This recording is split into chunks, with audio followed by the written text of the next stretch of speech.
Aging can also be divided into two processes. On the one hand, we have primary aging, which is any changes that happen to the majority of a population as a function of time. For instance, skin gets more wrinkled, organs start to regenerate slower, eyesight gets diminished, and more. Your body is always in a process of repairing wear and tear. For the first part of our lives, we repair at a higher rate than we tear, but after a certain point, typically in the mid-20s and early 30s, the repair functions start to slow down and can't keep up. These natural aging processes can then lead to greater vulnerability and then to illness and death as the body is less able to heal, repair, or fight off infection. The point is that these are natural processes and affect all members of a species to some degree. The research regarding telomeres and specific aging-related chemicals are just trying to address this primary aging.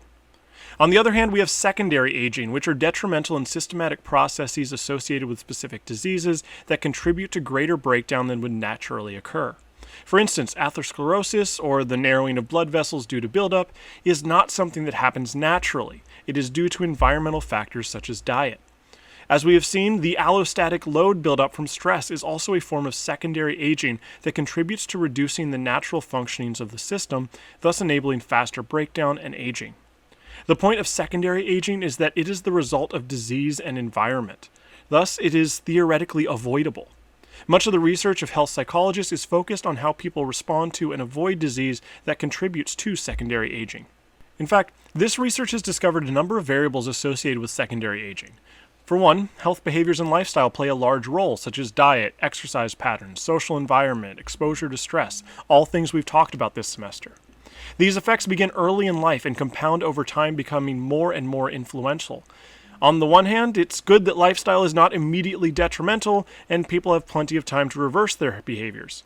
However, these effects are often fairly easy to not notice or adapt to, which causes people to become ingrained in unhealthy patterns until the damage has been done.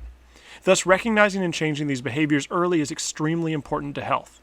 That being said, it's never too late to change, given there's always room to avoid making things worse. Your professor, me, will be very disappointed if you say the damage has already been done because it flippantly ignores all the damage yet to be done that can be prevented. Personality also plays a big role, driving how people respond to situations and develop their environments. Individual traits and preferences also influence the types of situations we create for ourselves, such as men gravitating towards more risky behaviors or conscientious individuals maintaining better organization and accountability to healthy living. The broader social context also plays a role, such as the types of resources available to the individual, as well as cultural and social norms about what health behaviors should and should not be followed. We are also highly influenced by the behaviors of our peers and estimable others.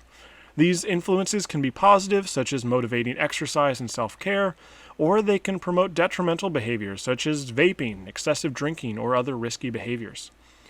The attentive among you will recognize these factors as the three pillars of the biopsychosocial model, which we have seen in this course. So, that's aging. In the next video, we'll move on from aging and instead focus on the psychological responses to death.